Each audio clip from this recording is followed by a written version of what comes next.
Hey, this is Dave with the Good Work Project, and boy have I got a story for you today.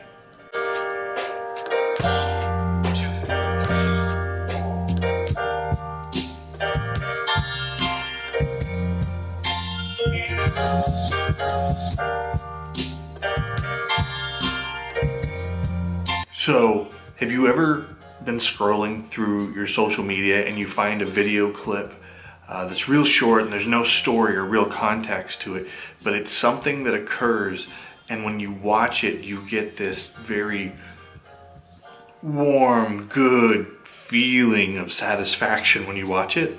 For a couple of years, those videos have been growing online in a category that people have called oddly satisfying.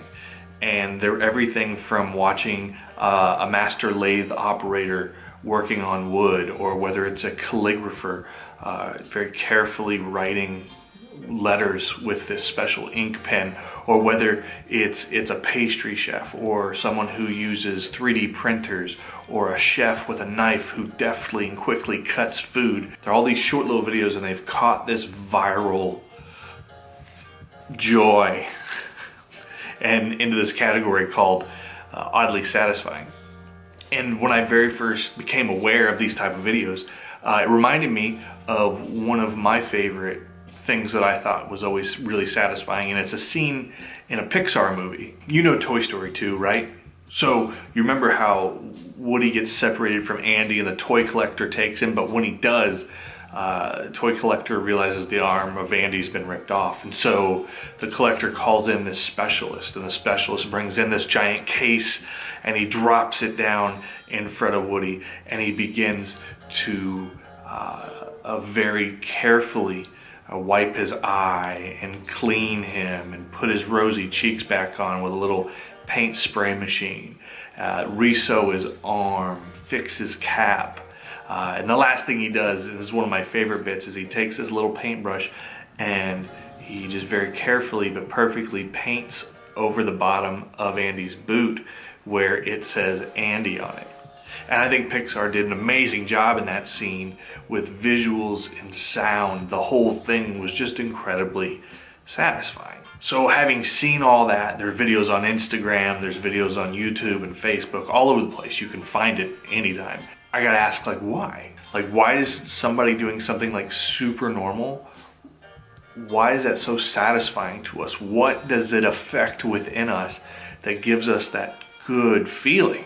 It's kind of like a Goldilocks effect where it's just right. What is it about us that loves the completion of these little simple tasks, the visualization of them, the sound?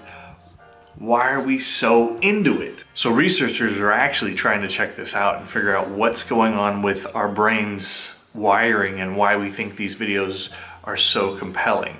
And there's a bit to it where they understand that there's a series of small, really discrete, very specific actions, and when they're completed with great precision, there's a checking off in a box, and that's very pleasing to us as humans.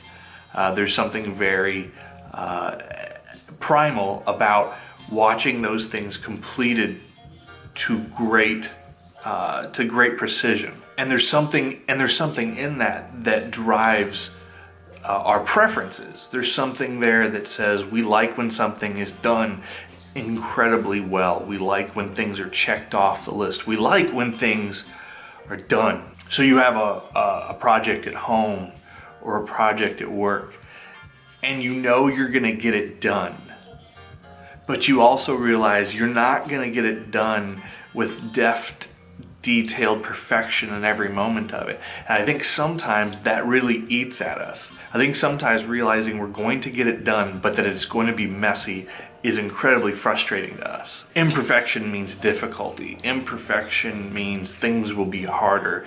Imperfection means you may not get the full experience. Imperfection means you may have to struggle to get what you want out of a thing. So often we want things to be so perfect.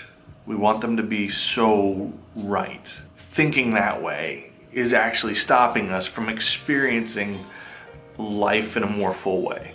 What if we rewired ourselves not to ache for this perfection, this oddly satisfying completionist type feeling, but what if instead we preferred to see things in process? That project, that relationship at home, that personal goal that you have. What if it's not about I have to complete it and get it done perfectly, but what if it's look where I am now compared to where I was? Look at what has grown from this compared to what I think may someday be a thing. Here's the thing. When we don't have something completed in perfection, but we do begin to appreciate the work and process, we get to see the raw beauty of the hard work. We get to see the struggle and the grind, and we appreciate the skin in the game.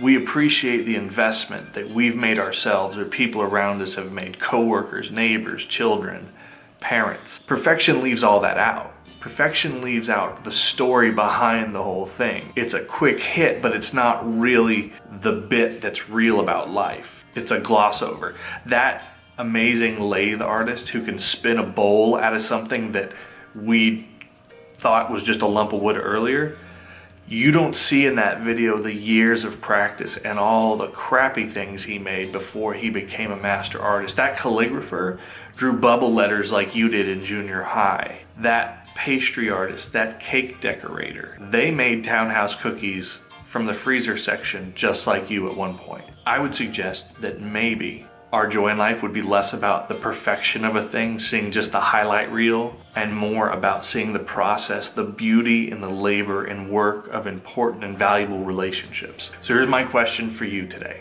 What do you aim for right now? Are you only looking for the oddly satisfying, or are you also finding the raw beauty in those things that you're having to build? Tell me in the comments.